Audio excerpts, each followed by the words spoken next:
Fala galera, seja muito bem-vindo ao meu canal. Se você está aqui e ainda não está inscrito, não deixa de se inscrever aqui no canal. Se no decorrer desse vídeo você gostar dele, se você achar que vai te agregar, deixa um like nesse vídeo porque ajuda bastante o canal e ajuda o YouTube a distribuir esse conteúdo para mais pessoas. Bora pro vídeo? Mesmo quando falamos a mesma língua, temos maneiras diferentes de dizer a mesma coisa. Basta você pegar como exemplo essa fruta aí, ó. Como que chama essa fruta na sua região? Aqui em Brasília, nós chamamos de mexerica.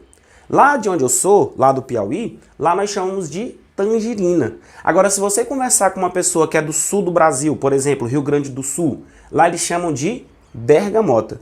Essa questão de padronização da linguagem, ela pode ser complicada, inclusive e especialmente no laboratório de química. Imagina que um químico está lá no seu laboratório e ele precisa de um diclorometano. Aí vai lá, chega no laboratório dele um cloreto de metileno. É o mesmo produto químico ou não? Para padronizar a comunidade científica, é que foi criada em 1919 a União Internacional de Química Pura e Aplicada, mais conhecida como sua sigla em inglês, IUPAC. E até nos dias de hoje, mais de 100 anos depois, a IUPAC a responsável por manter essa padronização. Eles queriam que os químicos de todos os países pudessem se comunicar sem confusão. É por conta disso que nós temos algumas regras padrão para nomear as substâncias químicas, assim como os compostos orgânicos, que é o tema do vídeo de hoje.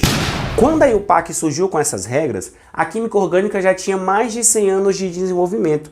Os produtos químicos já tinham nomes dados pelas pessoas que os descobriram, utilizando como base sua origem, cheiro, cor ou qualquer característica marcante daquela substância para os órgãos do sentido. Foi assim que surgiram nomes como vanilina, cinnamaldeído, álcool, éter, acetona, ácido acético. Esses nomes comuns não tem jeito. Você só vai saber eles se você os memorizar. Por quê? Porque muitas vezes eles não guardam nenhum tipo de relação com a estrutura da molécula. Eles guardam relação somente com alguma propriedade que a substância apresente. No ácido acético, se você pegar esse nome, você não vai saber nada da molécula, além de que a substância tem um gosto azedo, que é aquela substância que está presente no vinagre. Apesar das tentativas da IUPAC de tornar essa nomenclatura da química orgânica menos confusa, muitos nomes comuns ainda estão em uso hoje em dia. Deve ser pelo fato de que escrever vanilina num frasco é muito melhor do que escrever 4-hidroxi-3-metoxibenzaldeído. Tive até que ler o nome aqui dessa substância. Esse nome mais longo é um nome sistemático que segue um conjunto de regras, o que significa que qualquer pessoa que conheça essas regras pode desenhar essa estrutura em qualquer lugar do mundo. Esse é o objetivo da IUPAC.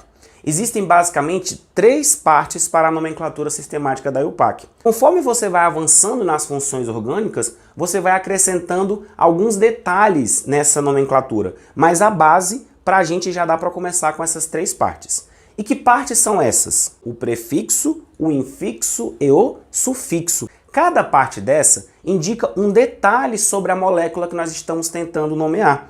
Então, vamos falar um pouquinho de cada uma dessas partes. Prefixo. O prefixo indica quantos átomos de carbono estão presentes na cadeia principal dessa molécula.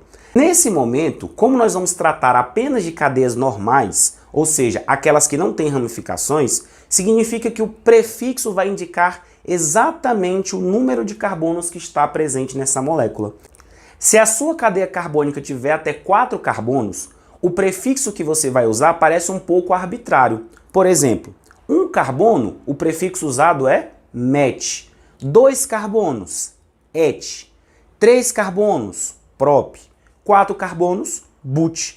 Quando as cadeias carbônicas têm de 5 a 12 átomos de carbonos, os nomes dos prefixos parecem mais com aquelas formas geométricas que a gente já conhece da matemática. Exemplo, 5 carbonos, pent. 6 carbonos, hex. 7 carbonos, hept. 8 carbonos, oct. 9 carbonos, non. 10 carbonos, dec. 11 carbonos, undec. 12 carbonos, dodec. Se você precisar de um nome para uma cadeia com mais de 12 átomos de carbono, não precisa se preocupar, nem eu tenho isso decorado. Isso é pouco comum de aparecer em prova, então não precisa se preocupar muito, gastar a cabeça com isso não. Esses 12 já é bastante para você ter que decorar. O infixo indica os tipos de ligações que estão acontecendo entre átomos de carbono. Observa, estou falando entre átomos de carbono. Se entre carbonos existirem somente ligações simples, você vai usar o infixo AN. Se houver uma ligação dupla, você vai usar o infixo EN. E se houver uma ligação tripla, você vai usar o infixo IN. Fica atento porque, por exemplo, se aparecer duas duplas na sua cadeia, você vai usar DIEN para indicar que são duas duplas. Assim como se forem duas triplas, você vai usar DIN para indicar que são duas triplas. Se aparecer uma dupla e uma tripla, você vai usar IN. Perfeito? O sufixo vai indicar com que tipo de molécula orgânica a gente está tratando. É o que a gente chama na química orgânica de função orgânica. Nesse vídeo, o nosso objetivo é falar da nomenclatura de hidrocarbonetos, que são os compostos mais simples da química orgânica. Hidrocarbonetos são aqueles compostos que possuem apenas átomos de hidrogênio e de carbono na sua molécula. Nesse caso de hidrocarbonetos, o sufixo que a gente vai usar é O, simplesmente a letra O. Mas agora, se você estiver tratando de funções orgânicas como álcool, enol, fenol, você vai usar o sufixo OL. Se você estiver tratando de uma função orgânica aldeído, você vai usar o sufixo AL. Se for uma cetona, sufixo ONA. Se for um ácido carboxílico, sufixo OICO. E por aí vai. Conforme você for estudando a nomenclatura das funções orgânicas, você vai aprender qual sufixo você tem que usar em cada uma dessas funções. Existem basicamente 4 tipos de hidrocarbonetos: os alcanos, os alcenos, os alcinos e os aromáticos. Importante eu falar aqui que eles não são os únicos tipos, mas eles são os principais, então a gente vai falar deles primeiramente. Os alcanos, que também são chamados de parafinas, porque significa pouca reatividade, são aqueles que possuem apenas ligações simples entre carbonos. Então, quando você for dar nome para eles, você vai usar qual infixo? AN. Lembra que estamos tratando de hidrocarbonetos, ou seja, o sufixo que você vai usar é O. Então, se o seu composto ele for um alcano, ele vai terminar em ano. É por conta disso que ele chama alcano. Dá uma olhada aqui, ó. Estão aí presentes os 4 alcanos mais simples. Como é que a gente dá nome para esse primeiro hidrocarboneto? Bom, ele tem apenas um carbono, então o prefixo que a gente vai usar é o MET. Como ele é um alcano, a gente vai usar o infixo AN.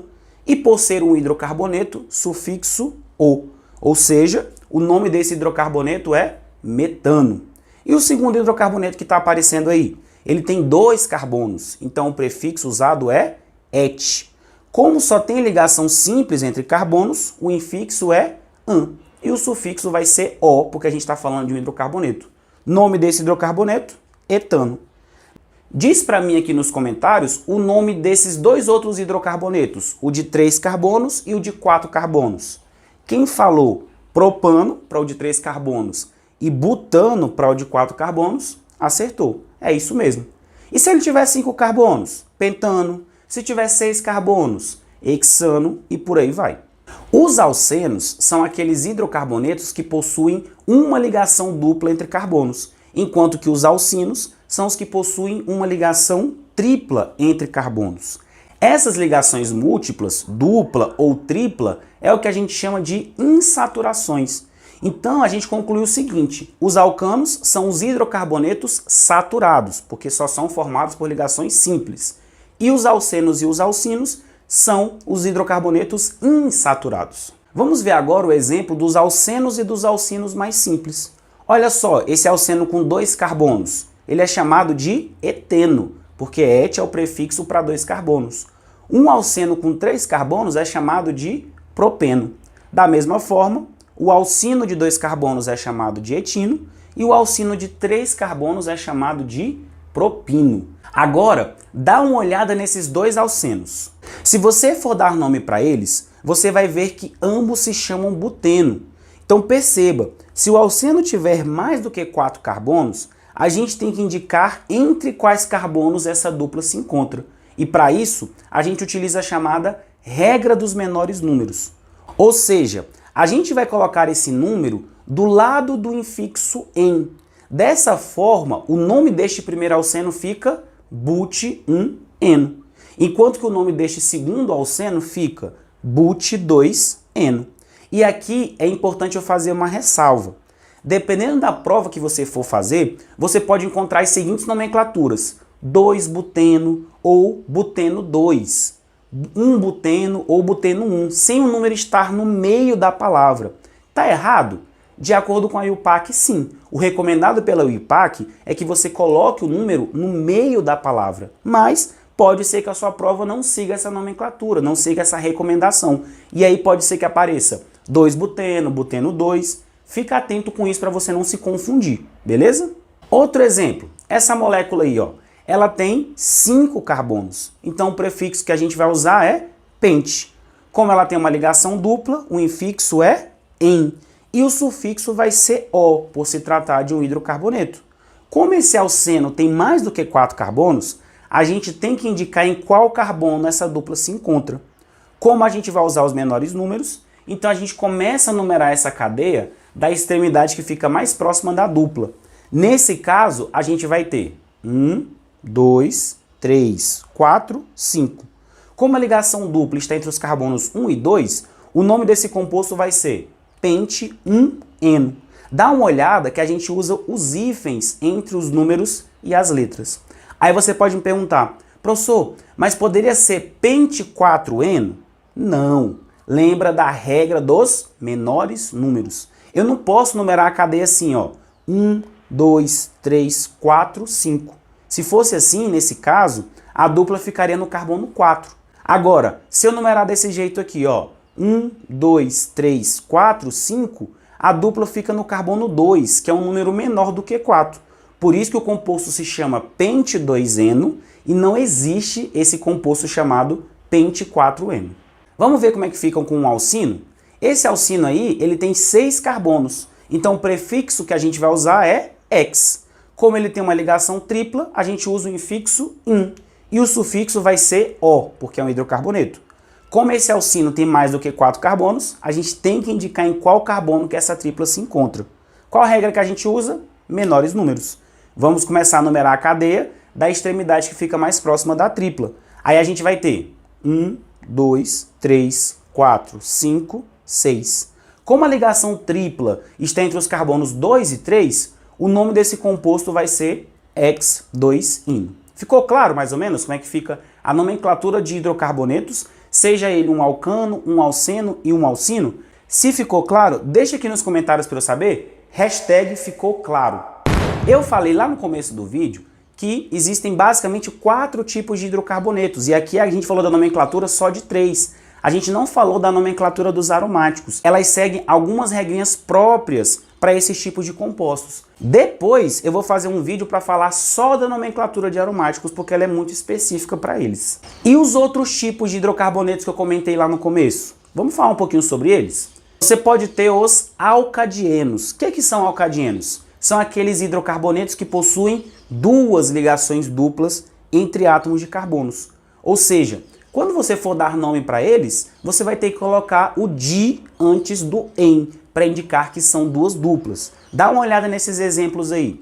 Se ele tiver 3 carbonos, ele vai se chamar propadieno. Agora, se ele tiver mais do que 4 carbonos, você tem que numerar a cadeia e indicar entre quais carbonos a dupla está.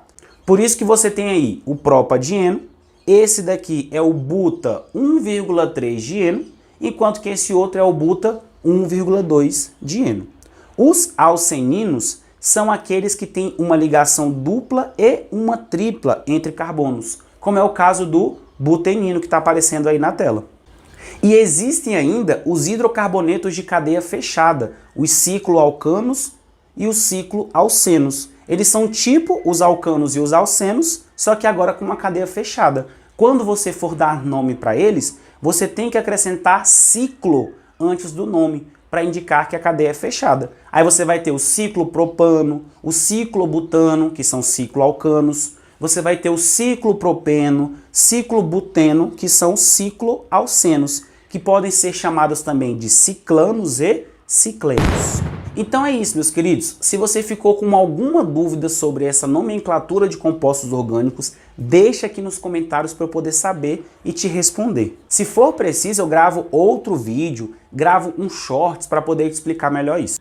E ainda essa semana vai sair aqui no canal a resolução de várias provas. Eu vou dar prioridade para as últimas provas do PAIS 3, aqui da UNB, em Brasília. Só que se você quiser questões de outros vestibulares, questões do Enem, me pede, manda um direct no Instagram, deixa aqui nos comentários que aí eu vou e gravo essa resolução, certinho? Só que para saber isso, você tem que estar inscrito no canal e ativar o sininho para você receber de primeira mão. E claro, eu não posso deixar aqui de pedir que você, caso tenha gostado desse conteúdo, caso tenha acrescentado para você, deixa um like nesse vídeo, vai ajudar a gente bastante, eu te agradeço demais. Até a próxima aula e boro, oxigênio, nitrogênio, enxofre para vocês.